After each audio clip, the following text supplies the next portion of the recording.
ప్రభువా సుందరవన్నను దాసురాలని నాయన మీరు జ్ఞాపకం చేసుకుంటూ రండి. పరిపూర్ణమైన ఆరోగ్యాన్ని అనుగ్రహించండి. కుమార్తె కొంత బలహీనరాలైనది. దాసురాలు ఎడల కనికరం చూపించి దేహంలో ఉన్నటువంటి బలహీనతల నుండి విడుదల కలిగించండి. ఇమానియల్ అన్నను కూడా నాయన మీరు బలపరచండి. మీ వాక్యము ద్వారా ఆదరించమని వేడుకొరుచు ఉన్నాను.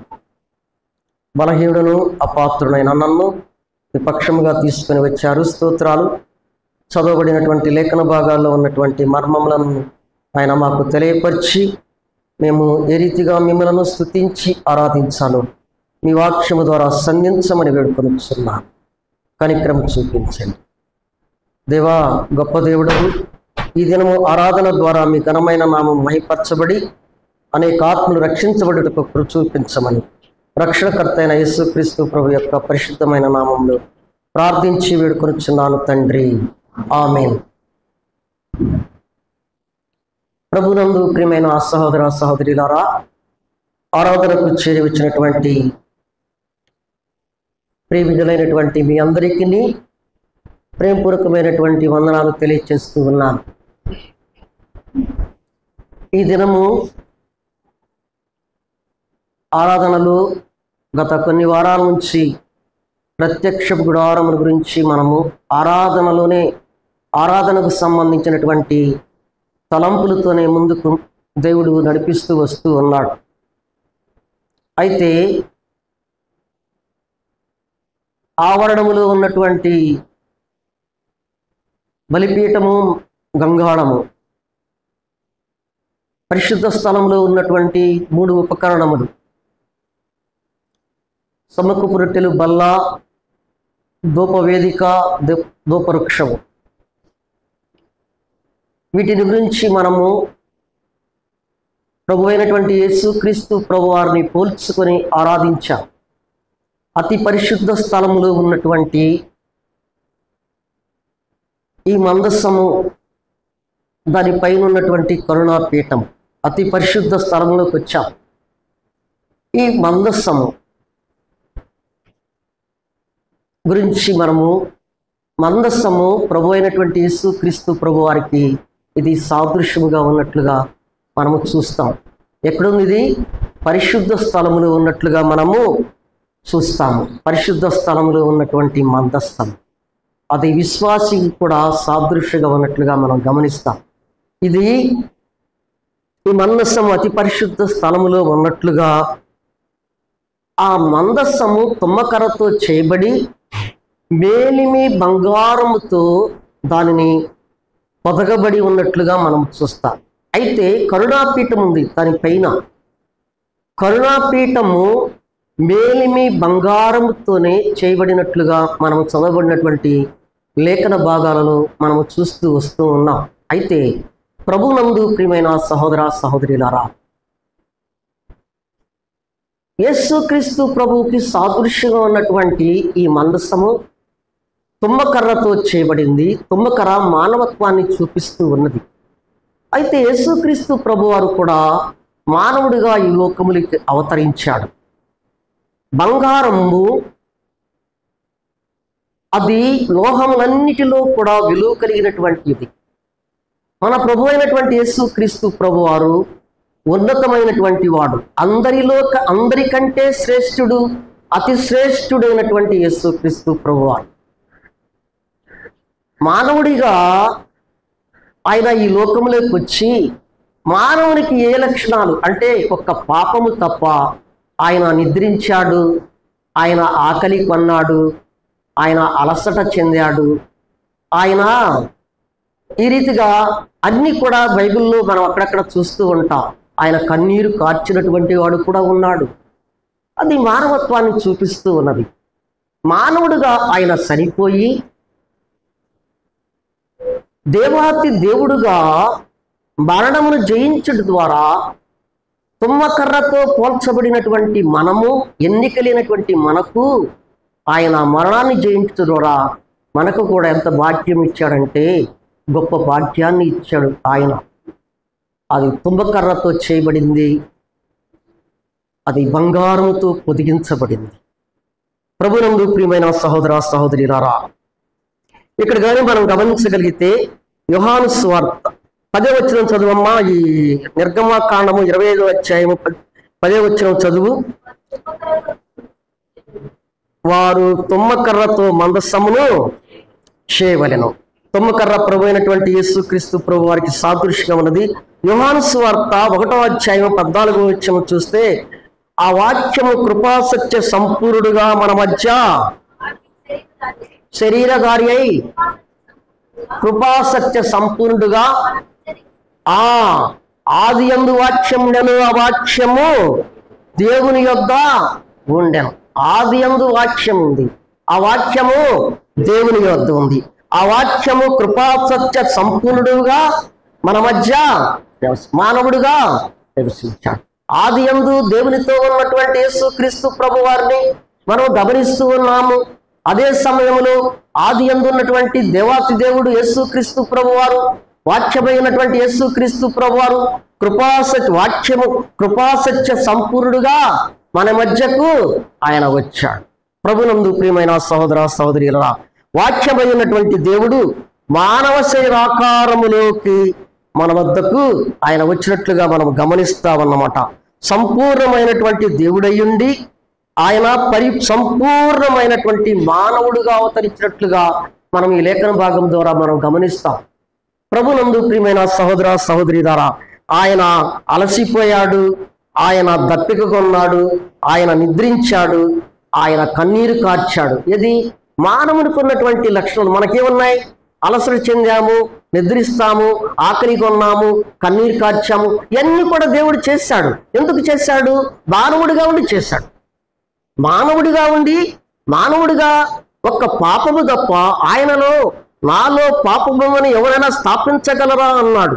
ఆయన పరిశుద్ధుడైనటువంటి వాడు ఈ లోకములోకి మానవ శరీరధారిగా ఈ లోకములోకి వచ్చి ఆయన పరిశుద్ధుడిగా జీవించాడు. అయితే మానవుడిగా ఉండి మానవుడు ఎలాగూ ఆకలి చెందాడో ఆయన ఆకలి కొన్నాడు, ఆయన దప్పిక కొన్నాడు, ఆయన నిద్రించాడు, ఆయన ఇంకేం చేసి అలసిపోయాడు. అన్నీ ఉన్నాయి. అయితే ప్రభునందు ప్రియమైన సహోదర సహోదరులారా, ఇక్కడ కానీ మనం గమనిస్తే చూడండి అమ్మా, నిర్గమకాండం అసలు ఇందులో మానవుడిగా బంగారముతో చేయాలని తుమ్మకర్రతో చేసి దానిని పొదిగించాలని చెప్పాడు. తరువాత నిర్గమకాండము 25వ అధ్యాయం 12 నుండి 15 వచనాలు చదివితే 2 తుమ్మకర్రలు 4 ఉంగరములు చేయమని చెప్పాడు. 4 ఉంగరములు ఆ మందసపు పెట్టెకు ఉంచాలని కూడా చెప్పాడు. అయితే ఈ 2 మోతకర్రలు 2 సువార్తలకు మనకి చూపిస్తూ ఉన్నాయి. పాత నిబంధన, క్రొత్త నిబంధన. పాత నిబంధనలో యేసుక్రీస్తు ప్రభువారు ఛాయారూపకంగా చూపించబడ్డాడు. క్రొత్త నిబంధనలోకి వచ్చిన తర్వాత నిజ స్వరూపాన్ని చూపించాడు పరిశుద్ధాత్ముడు. ఆయన పాత నిబంధనలో ఆది కాండము నుండి కూడా చివరి మలాకి గ్రంథం వరకు కూడా ఆయన ఒక ఛాయారూపమై ఉన్నాడు. ఆయన గొర్రె పిల్లగా, ఆయన దేవదూతగా ఈ రీతిగా ప్రత్యక్షపరుచుకుంటూ వచ్చి క్రొత్త నిబంధనలోకి వచ్చిన తర్వాత 4 ఉంగరాలు ఉన్నాయి. చూశారు, 4 ఉంగరాలు 4 సువార్తలకు సాదృశ్యంగా ఉన్నాయి. 4 సువార్తలను ఆయన దైవత్వము, ఆయన పరిపూర్ణమైనటువంటి మానవుడుగా ఈ లోకములు చేసినటువంటి కార్యాలను దేవుడు పరిశుద్ధాత్ముడు తేటగా తెలియపరిచాడు. ఆ ఉంగరాలలో ఉన్నటువంటి 2 మోతకర్రలను దానిలో ఉంచాలి, అవి తీయకూడదు. అవి ఈ మందస్సము ఇజ్రాయెల్ ప్రజలు ప్రయాణంలో ఉన్నప్పుడు మందస్సము వారు ఎక్కడైతే మజిలీ చేస్తారో అక్కడికి వెళ్ళాలి. అది లేవీలు మాత్రమే మోయాలి దానిని. అది లేవీలు మాత్రమే మోయాలి, ఎవరు మోయకూడదు దానిని. ఆ మందస్సము వారి వద్దనే వారితో కూడా మందస్సము కూడా పయనించింది. అందుకని నేను మీ మధ్య నివసించుటకు నాకొక మందిరం 25:8 చదువమ్మా. 25:8 అనుకుంటా. మీరు వారిలో నివసించినట్లు నాకు పరిశుద్ధ స్థలమును నిర్మించమని పరిశుద్ధ స్థలాన్ని నిర్మించమన్నాడు. అతి పరిశుద్ధ స్థలంలో ఉన్నటువంటి మందసాన్ని గురించి మనము ఇప్పుడు జ్ఞాపకం చేసుకుంటూ ఉన్నాం. ప్రభు అయినటువంటి మందసము ప్రభు అయినటువంటి యేసుక్రీస్తు ప్రభు వారికి సాదృశ్యంగా ఉన్నది. అయితే మందసము వారి మధ్య ఉండి వారికి ఏ విధమైనటువంటి కార్యాలు చేసింది మందసము వలన ఇజ్రాయేల్ ప్రజలు పొందినటువంటి మేలులు ఏమిటి అని గురించి మనం ఆరాధనా తలంపులుగా ఆలోచన చేస్తే మందసము వారి ఎలాగుందంటే సంఖ్యాకాండము 10వ అధ్యాయము 33 నుంచి 36 చదువమ్మా. తన ప్రజలైనటువంటి వారికి మందసము ముందుండి నడిపించేట్లుగా చూస్తాము. మందసము సాగినప్పుడు మోషే నీ శత్రువులు చెదిరిపోవుదురు గాక, అది నిలిచినప్పుడు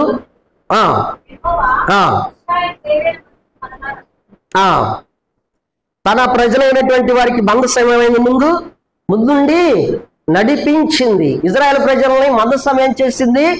ముందుండి నడిపించింది. ప్రభు అయినటువంటి యేసుక్రీస్తు ప్రభు వారు కూడా ఏమయ్యాడు?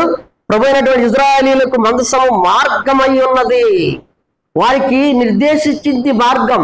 వారు ప్రయాణంలో ఉంటుండగా మందసము ముందు ఉండి వారిని నడిపించింది. యేసుక్రీస్తు ప్రభు వారు కూడా ఈ లోకంలోకి వచ్చినప్పుడు ఏమని చేశాడు? నేనే మార్గమును, నేనే సత్యమును, నేనే జీవమునై ఉన్నానని చెప్పాడు కదా. మార్గమై ఉన్నాడు. ఆయన ఏమై ఉన్నాడు? వారికి ఒక మార్గాన్ని చూపిస్తూ వారిని ముందుండి నడిపించినట్లుగా మనం ఇక్కడ చూస్తున్నాం. మోషే ద్వారా సెలవిస్తున్నటువంటి మాట అదే సంఖ్యాకాండములు.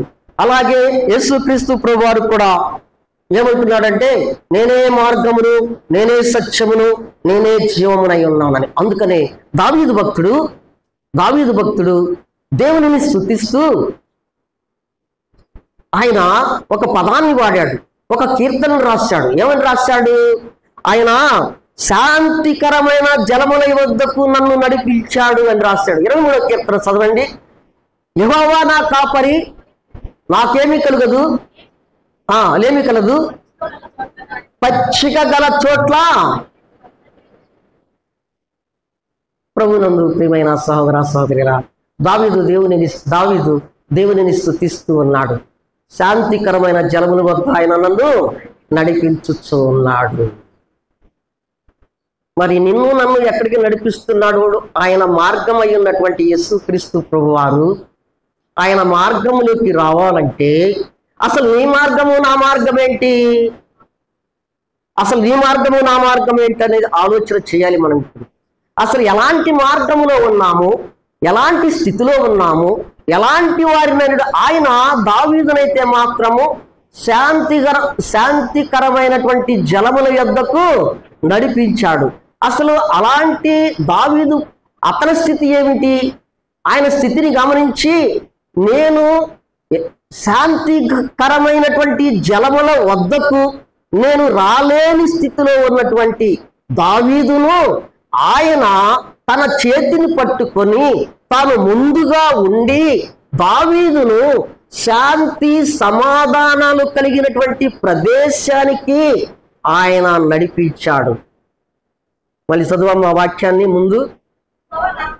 ఆయన ఎవరు? కాపరిగా ఉండి ఆయనను శాంతికరమైనటువంటి జలముల వద్దకు నడిపించాడు. గొర్రెల మందుంది, గొర్రెల మందను మధ్యాహ్నం వరకు మేపుతాడు. ఎవరు? కాపరి. తరువాత ఏదైనా ఒక ప్రదేశములు, కాలువలు కానీ నదులు కానీ ఏదైనా నీటి ప్రదేశాలు ఉన్నప్పుడు వాటి వద్దకు తీసుకుని వెళ్తాడు మందని. ఎందుకు తీసుకువెళ్తాడు? దాహం అయింది కదా, దాహాన్ని తీర్చుట కొరకై ఆయన ముందుండి నడిపిస్తాడు. ఆయన ముందుండి నడిపిస్తాడు. శాంతికరమైన శాంతి సమాధానాలు అనుగ్రహించే యెహోవా దేవుడు ఇజ్రాయేల్ ప్రజలకు ఏ రీతిగా ముందుండి ఇజ్రాయేల్ ప్రజలు నడిపించిందో మందస్సము, ఆ మందస్సమునకు సాదృశ్యంగా ఉన్నటువంటి యేసుక్రీస్తు ప్రభువారు కూడా నేనే మార్గము, సిలువ మార్గము. ఏ మార్గము? ప్రభునందు ప్రియమైన సహోదర సహోదరులారా, దావీదును నడిపించాడు శాంతికరమైన జలముల వద్దకు. నిన్ను నన్ను కూడా ఆయన శాంతికరమైనటువంటి ప్రదేశం వద్దకు నిన్ను నన్ను నడిపిస్తున్నాడు. ప్రభునందు ప్రియమైన సహోదరులారా, ఆయన నడిపించే మార్గము ఎలాంటి మార్గం అంటే, మన మార్గాలు ఎలాగున్నాయి చూడండి. ఒకసారి సామెతల గ్రంథము 4వ అధ్యాయము 19వ వచనం చదువమ్మా.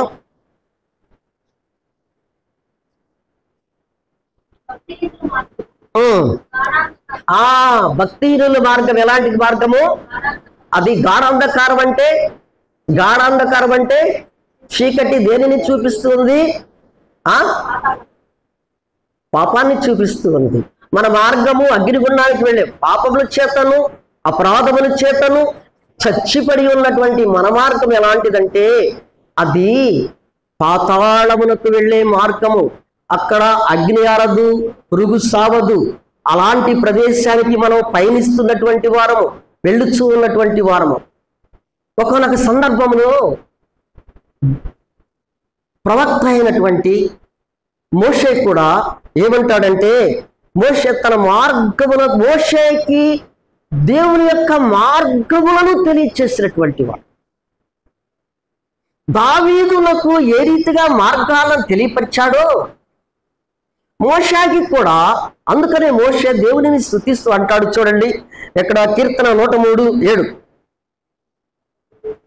కీర్తన 103:7.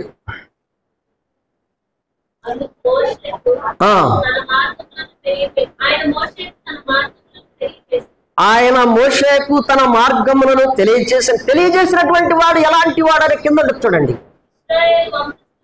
ఇశ్రాయేలు వంశస్థులకు తన క్రియలను కనబరిచెను. యెహోవా దయాదాక్షిణ పూర్ణుడు, దీర్ఘశాంతుడు, కృపా సమృద్ధి కలిగినటువంటి వాడు. ఆయన మోషేకు, తన దాసుడైనటువంటి మోషేకు మార్గమును తెలియపరిచే దేవాతి దేవుడు. ఎలాంటి దేవుడు అంటే, ఆయన దయాదాక్షణ్య పూర్ణుడు, ఆయన కృపా సత్య సంపూర్ణుడు, ఆయన దీర్ఘశాంతుడు. దావీదునకు శాంతికరమైన జలముల వద్దకు నడిపిస్తున్నటువంటి ఆయన యొక్క గుణ లక్షణాలు ఎలాగున్నాయంటే, ఆయన దీర్ఘశాంతము కలిగినటువంటి వాడు, దయాదాక్షణ్యములు కలిగినటువంటి వాడు, ఆయన కృపా సత్య సంపూర్ణుడు. మరి నిన్ను నన్ను గాఢాంధకారములు ఉన్నటువంటి మన మార్గములు వక్రమైనటువంటి మార్గాలని ఉంటుంది ఒక చోట. ఎలాంటి మార్గాలు? భక్తిహీనుల యొక్క మార్గము గాఢాంధకారం అని ఉంది. అలాగే సామెతల గ్రంథము 21వ అధ్యాయము 28వ వచనాన్ని చూస్తే, దోషభరితుని మార్గము వంకర మార్గము. మన మార్గాలు ఎలాంటివే? గాఢాంధకారమైనటువంటి మార్గము, వంకర మార్గం. అది తిన్నలైనటువంటి మార్గము కాదు. మన హృదయాలు ఎలాంటివంటే సంచలనమైనటువంటి హృదయాలు. సంచలము, అది స్థిరమైనటువంటి స్థితి కాదు మనది.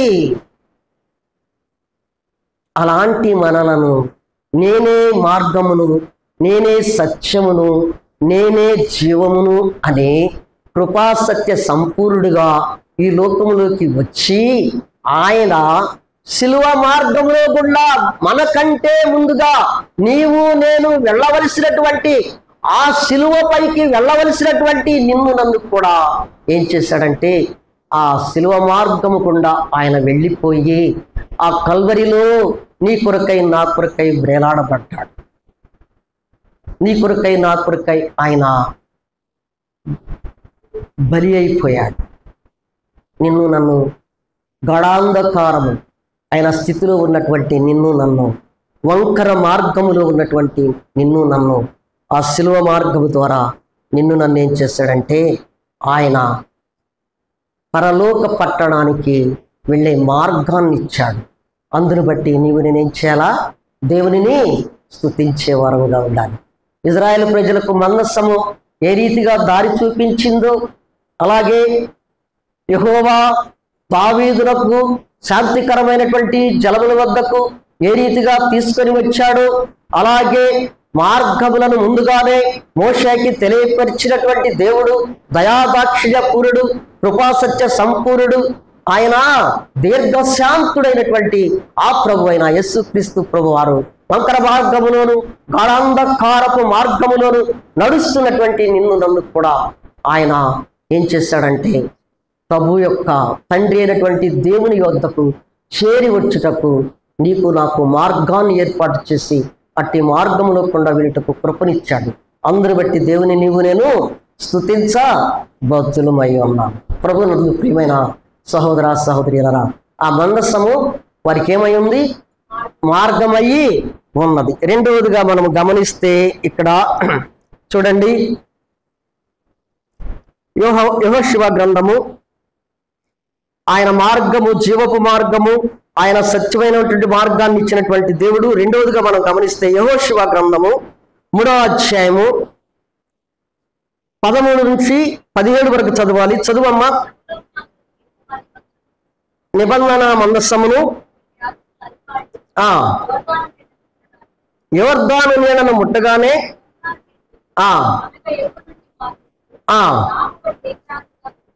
ఆపబడి ఏకరాశిగా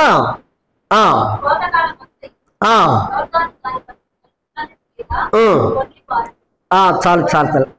నిబంధన మందసము జనులకు ముందుగా వెళ్ళగా యొర్దాను దాటుటకై జనులను తమ గుడారములో నుండి బయలుదేరి.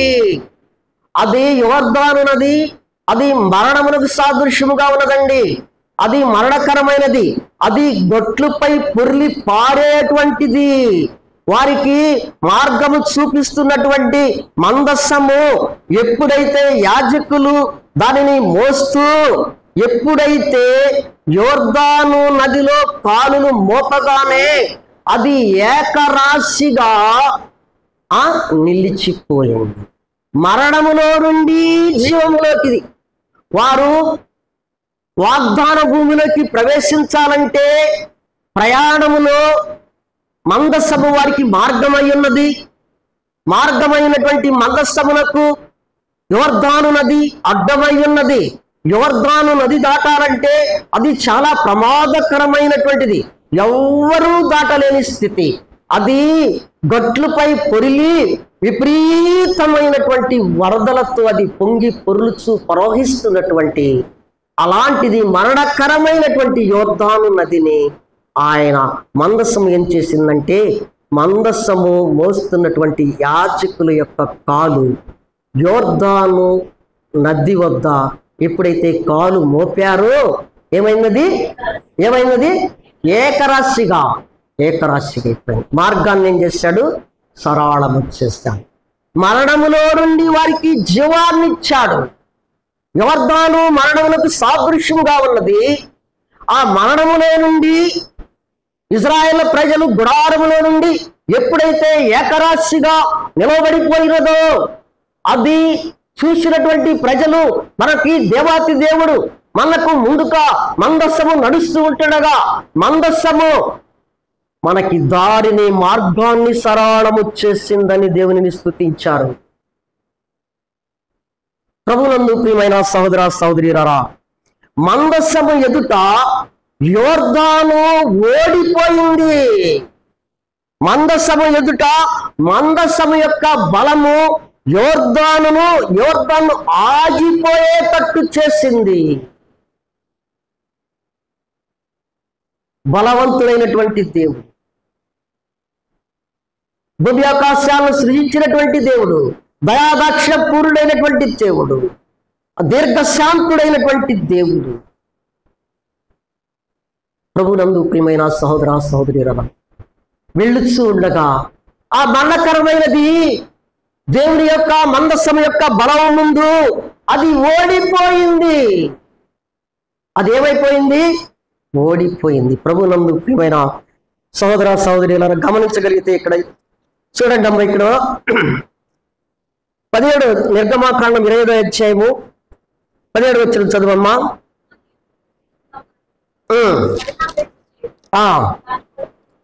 సరే ఈ నిర్గమాకాండములోనే 15-16 వచ్చిన చదువమ్మా.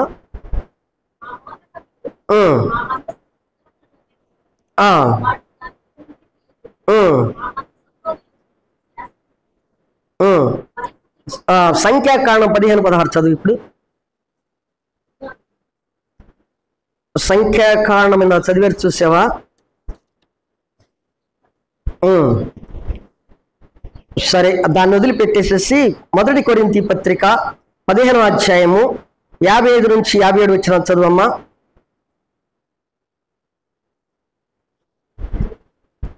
1 కొరింథీ పత్రిక 15వ అధ్యాయము 55-57. ఓ మరణమా నీ విజయం ఎక్కడా? ఓ మరణమా నీ ముల్లు. అపోస్తులైనటువంటి పౌలు కొరింథీలో ఉన్నటువంటి సంఘానికి రాస్తూ ఈ రీతిగా తెలియపరుస్తూ ఉన్నాడు. అక్కడ మందసము యొక్క బలం ముందు ఏం ఓడిపోయింది? యోర్దాను ఓడిపోయింది. ఓ మరణమా, ఓ మరణమా నీ బలము ఎక్కడా? ఓ మరణమా నీ ముల్లు ఎక్కడా అని అపోస్తుడైనటువంటి పౌలు కొరింథీలో ఉన్నటువంటి సంఘానికి తెలియపరుస్తూ ఉన్నాడు. పాపము ఆ బలం ఎక్కడి నుంచి వచ్చింది, ఎందుకన్నాడు ఆ మాట అని గమనిస్తే మనము పాపములకు ఉన్న బలము ఏంటి? పాపములకు ఉన్నటువంటి బలము ధర్మశాస్త్రము. పాపములకు ఉన్నటువంటి బలము ధర్మశాస్త్రము. ఆయనను మన ప్రభు అయిన యేసుక్రీస్తు మూలముగా మనకేమిచ్చాడు? జయాన్ని అనుగ్రహించాడు. ప్రభునందు మరణములో నుండి మనకి విజయాన్ని ఇచ్చాడు. ధర్మశాస్త్రాన్ని పాటించాడు, ధర్మశాస్త్రాన్ని కొట్టివేశాడు. ఓ మరణమా నీ విజయం ఎక్కడా? మరణములకు బలము ధర్మశాస్త్రము. ధర్మశాస్త్రమును కొట్టివేయడం ద్వారా, ఆయన మరణ బలము ద్వారా నీకు నా క్రీస్తు మూలముగా మనకేమని అనుగ్రహించబడింది? వారికి కూడా ఎవరికైనా ధర్మశాస్త్రం ఏం చెప్పుతున్నది? ధర్మశాస్త్రము పాపాన్ని తెలియచేస్తుంది, అంతేకా. దానికి ఉన్న బలం ఏంటంటే, దానికి ఉన్నటువంటి బలము ఎలాంటిదంటే నీలో పాపం ఉన్నది, అంతే చెప్పేది. దాని నుండి విడుదల కలిగించే శక్తి ధర్మశాస్త్రానికి లేదు. అది ఒక థర్మామీటర్ లాంటిది. థర్మామీటరు ఏం చెప్తుంది? డాక్టర్ వద్దకు వెళ్తే థర్మామీటర్ పెడతాడు, నీలో ఇంత జ్వరం ఉంది అంటది. ఆ థర్మామీటర్ అంతే చెప్పిద్ది. తర్వాత జ్వరాన్ని తగ్గించలేదు. ఏది తగ్గిస్తుంది? డాక్టర్ రాసినటువంటి మందుల ద్వారా, మెడిసిన్ ద్వారా ఆ జ్వరంలో నుండి మాకు విడుదల కలిగించబడింది. అలాగే ధర్మశాస్త్రం కూడా అంతే. ఆ ధర్మశాస్త్రము నీలో మరణం, నీలో పాపం ఉన్నది అని చెప్పింది, అంతే. కానీ ఆ పాపముల నుండి విడుదల కలిగించే శక్తి అయితే యేసుక్రీస్తు ప్రభువారైతే ఎలాంటి ఘోర పాపినైనా ఆయన క్షమించి ఓ మరణపు ముళ్ళను విరిసివేసేసాడు. దానికి ఉన్నటువంటి ధర్మశాస్త్రములకు ఉన్నటువంటి బలాన్ని విరిసివేసేసాడు. ఓ మరణమా నీ బలం ఎక్కడా? ఓ మరణమా నీ ముళ్ళు ఎక్కడా? మరణపు ముళ్ళను విరిచాడు యేసుక్రీస్తు ప్రభువారు. విరిచి నీకు నాకేమిచ్చాడంటే జయాన్ని ఇచ్చాడు. అందుని బట్టి నేను ప్రభువుని ఆ మరణపు ముళ్ళని కల్వరిలో విరిసివేసేశాను. కల్వరిలో ఆ కుమారుడు యేసుక్రీస్తు ప్రభువారు చేసినటువంటి ఆ శిలువ కార్యము, ఆ పుణ్య కార్యము, ఆ పవిత్రమైనటువంటి కార్యము జరిగింది. పాపముల చేత, అపరాధముల చేత చచ్చి పడి ఉన్నటువంటి మనము ధర్మశాస్త్రం అనే కాడి కింద మ్రొగ్గుచున్నటువంటి ఇజ్రాయెల్ ప్రజలు మనమైనటువంటి మనల్ని కూడా ఏం చేశారంటే మరణపు ముళ్ళును విరిచివేసేసి, మరణపు ముళ్ళును విరిచిపెట్టి నీకు నాకు విజయాన్ని ఇచ్చాడు. ప్రభువా, మరణపు ముళ్ళుని, నాలో ఉన్నటువంటి పాపాన్ని తీసివేశాను. ఆ కల్వరిలో కార్చిన మూల్యమైన రక్తము ద్వారా నన్ను కడిగి శుభ్రపరిచి నా పాపాన్ని కడిగి నాకు విజయాన్ని ఇచ్చినటువంటి దేవా స్తోత్రాలు చెల్లిస్తున్నానని చెప్పి ప్రభువుని మనం ఏం చేయాలి? స్తుతించి ఆరాధించబద్దులమై అన్నాం. మూడోదిగా మనం చూస్తే యెహోషువ గ్రంథము 6వ అధ్యాయము 12 నుండి 21 వచ్చిన చరిత్ర. కానీ ఇది అర్థం కాదు, వద్దు. ఇక్కడ మందస్సము ద్వారా యెరికో మీద విజయము కలిగినట్లుగా చూస్తాం. చదువమ్మా ముందు. యెహోషువ గ్రంథము 6వ అధ్యాయము 12 నుండి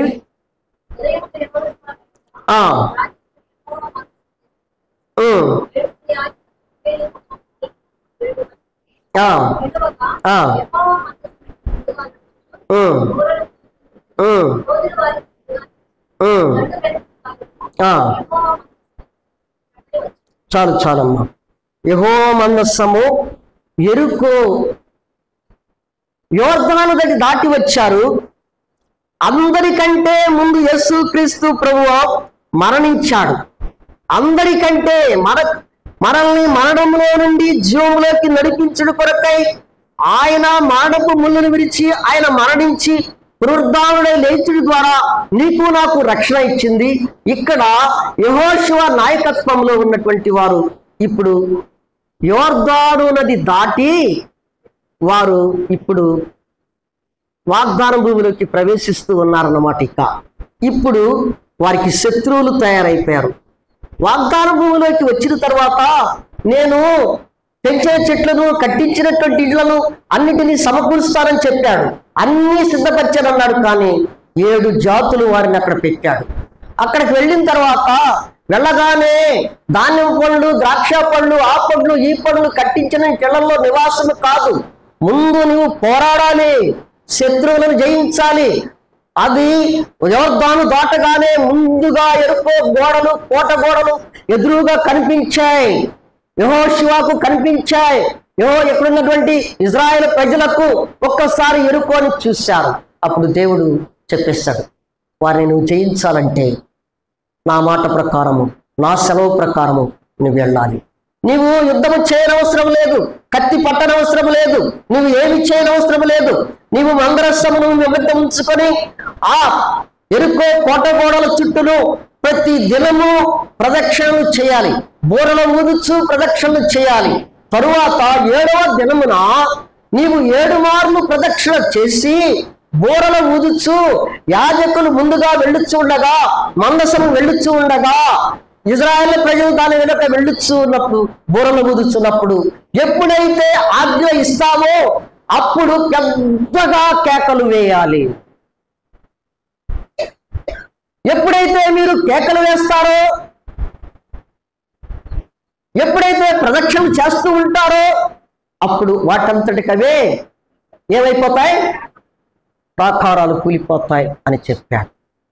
దేవాతి దేవుడు ఏదైతే చెప్పాడో ఆ ప్రకారమే యెహోషువ నాయకత్వంలో వారు చేయగలిగినారు. కనుకనే వారు యుద్ధము చేయకుండానే ఎరుకోని వారు స్వాధీనపరుచుకున్నారు. ప్రభునందు ప్రియమైన సహోదర సహోదరీలారా, ఇక్కడ గమనిస్తే ఇక్కడ హెబ్రీ పత్రిక 2వ అధ్యాయం 14 వచ్చిన చదవమ్మా. శత్రువుల మీద మనకు విజయం చదువు.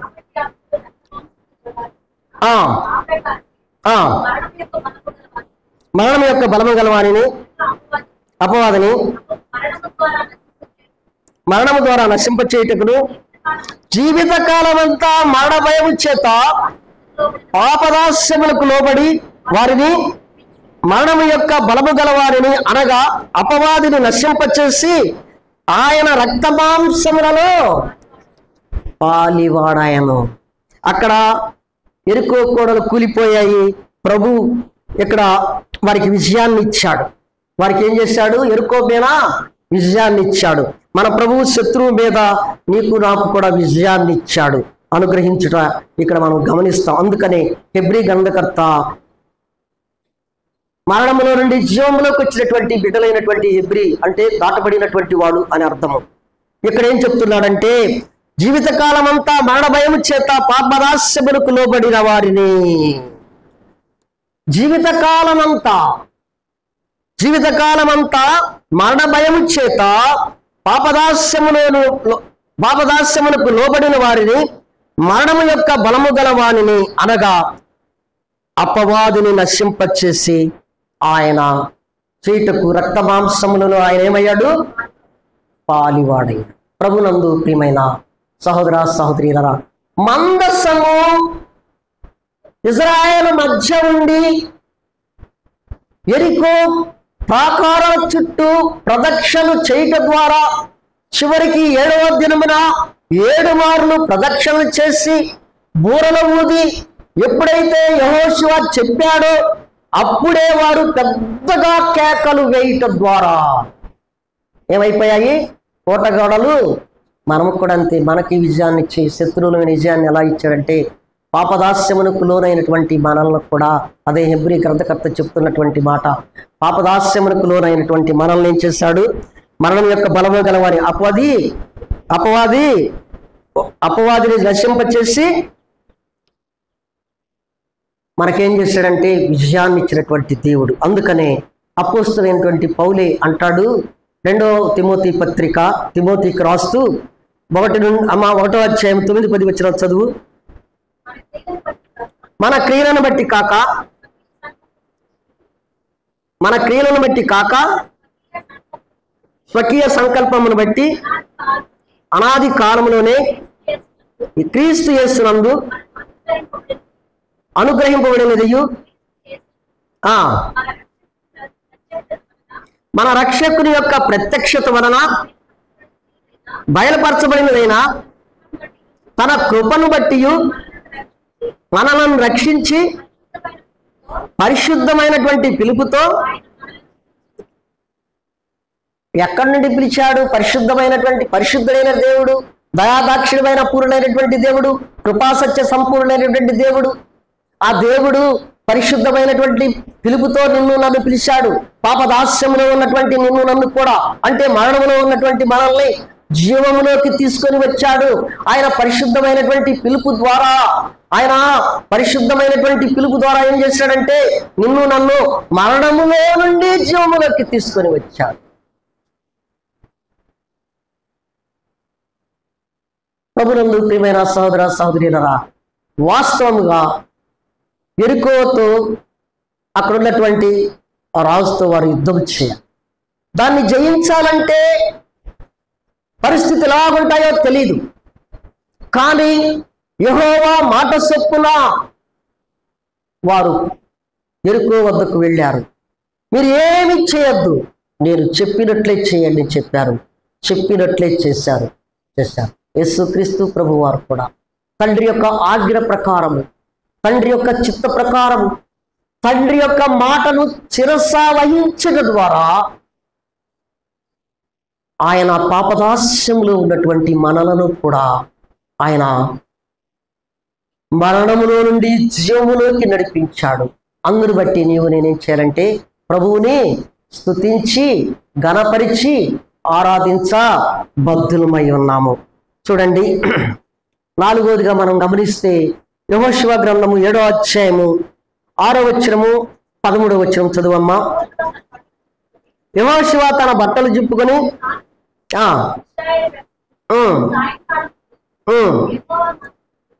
యెహోవా మందస్సు వద్ద నేల మీద ముఖములను మోపుకొని అమ్మా అయ్యో ప్రభువా యెహోవా మమ్మల్ని నశింప చేయనట్లు అమోరీల చేతికి మమ్మల్ని అప్పగించుటకు ఈ జనులను నీవెందుకు దాటించితివి? చాలమ్మా. 13వ వచనం చదివావు తల్లి. నువ్వు లేచి జనులను పరిశుద్ధపరిచి వారితో ఎలాగూ చెప్పుము,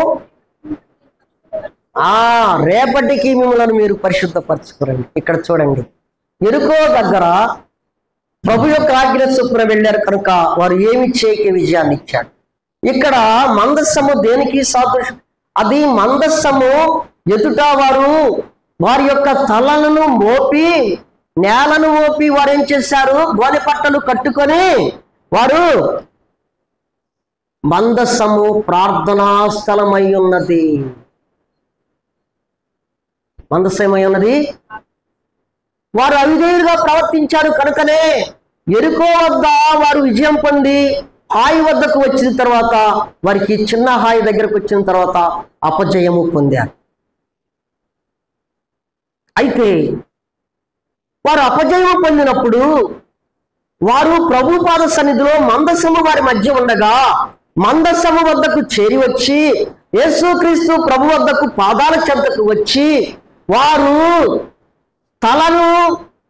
వారు నేలకు మోపి ధూళి పోసుకొని గోనె పట్ట కట్టుకొని వారి అవిధేయతను బట్టి దేవుని సన్నిధిలో ప్రార్థించగా మీరు పరిశుద్ధపరచుకొని మీరు వెళ్ళండి అన్నప్పుడు వెళ్ళినప్పుడు హాయి మీద గొప్ప విజయం ఇచ్చాడు. మందసము ప్రార్థించే స్థలము, విజ్ఞాపనకర్త అయినటువంటి యేసుక్రీస్తు ప్రభువారు, విజ్ఞాపనకర్త అయినటువంటి యేసుక్రీస్తు ప్రభువారిని ఇక్కడ మనం చూస్తున్నాం. మన పక్షముగా దేవుడు తన మాట చొప్పున, తన సెలవు చొప్పున ఈ భూలోకంలోకి వచ్చి దేవుని యొక్క చిత్తాన్ని నెరవేర్చి ఆయన ఆరోహణమై తండ్రి కుడి పార్శ్వన కూర్చొని నీ కొరకై నా కొరకై విజ్ఞాపన చేస్తున్నటువంటి దేవుడై ఉన్నాడు మనకి. అయితే ప్రభునందు ప్రియమైన సహోదరాస అట్టి నామములోనే నీవు నేను ప్రార్థించవలసినటువంటి వారమయ్యి ఉన్నాము. అందుకనే 2వ తిమోతి పత్రిక 4వ అధ్యాయము 8, 18, 19 చదవమ్మా. ప్రభువు ప్రతి దుష్కార్యము నుండి నన్ను తప్పించి పరలోక రాజ్యములకు చేరినట్లు.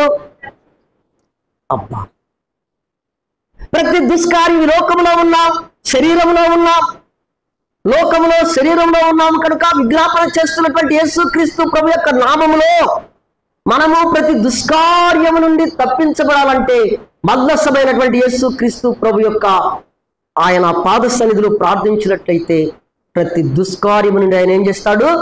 తప్పిస్తాడు. ప్రభునందు ప్రియమైన సహోదర సహోదరులారా, అయ్యో ప్రభువా, ఈ లోకములో ఉన్నాను నాయన, నేను శరీరంలో ఉన్నాను, బలహీనతతో ఉన్నాము అయ్యా. ఈ బలహీనమైనటువంటి నన్ను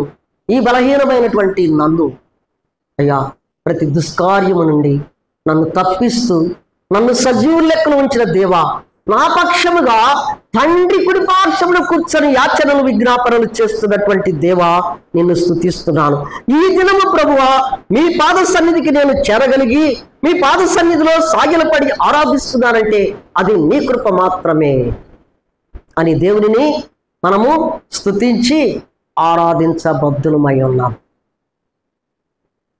5వదిగా మనం గమనిస్తే 2వ సమూయేలు గ్రంథము 6వ అధ్యాయము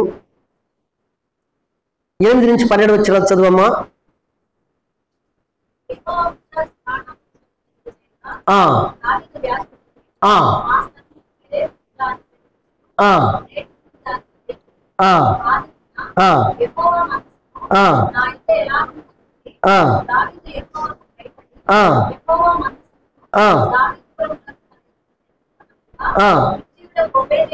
గిత్తీడగు ఒబేదేదేము, కరెక్ట్ గా చదవాలా? ఒబేదేదేము అచ్చట ఉంచెను యెహోవా మందసము 3 నెలలు ఒబేదేదేము ఇంట్లో ఉన్నప్పుడు యెహోవా ఒబేదేదేమును అతని ఇంటి వారంతటిని అతని సొత్తంతటిని ఆశీర్వదించాడు. మందసము ఆశీర్వాదమునకు కారణమై ఉన్నది. ఒబేదేదేము ఇంటిలో ఉన్నప్పుడు ఒబేదేదేమును కాదు, వారి కుటుంబమును తన కలిగినటువంటి సొత్తంతటిని కూడా ఆశీర్వదించాడు. తనకు కలిగిన దాని అంతటిని కూడా ఆశీర్వదించాడు. ఏముండటం వలన ఆశీర్వదించాడు? మందసము ఉండటం వలన ఆశీర్వదించబడింది ఆ కుటుంబము. ప్రభువా,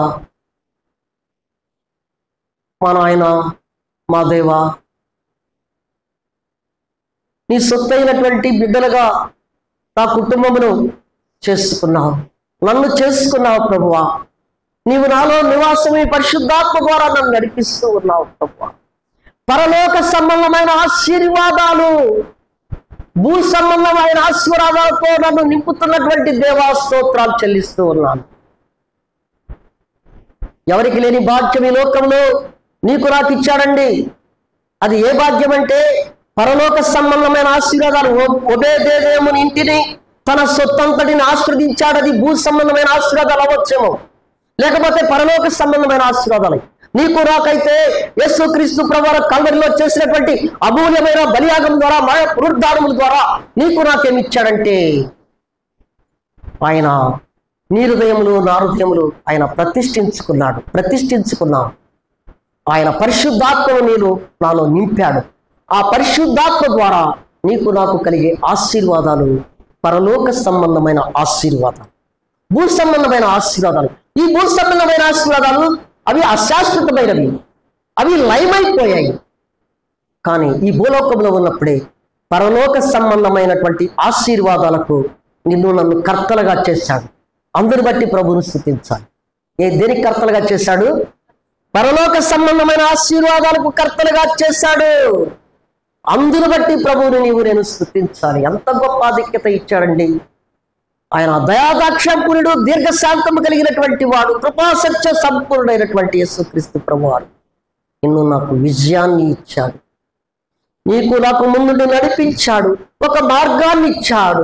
వక్ర మార్గంలో నడుస్తున్నటువంటి నిన్ను నన్ను కూడా, గడాంధకారములోకి వెళుతున్నటువంటి నిన్ను నన్ను కూడా ఆ మార్గంలోకి నడిపించి, ఆయన మార్గమును సత్యమును జీవమును అయినటువంటి దేవుడు ఆయన మార్గంలోకి నడిపించి మరణములో నుండి జీవములోకి తీసుకొని వచ్చాడు.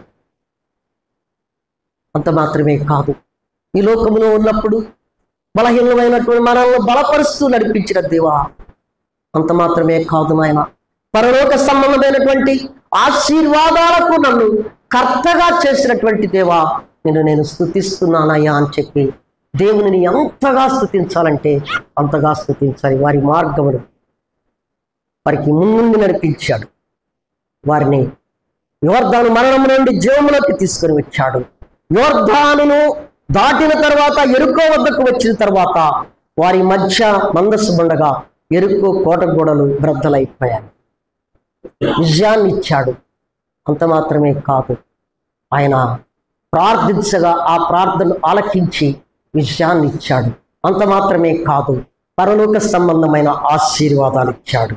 అందును బట్టి నీవు నేనేం చేయాలా?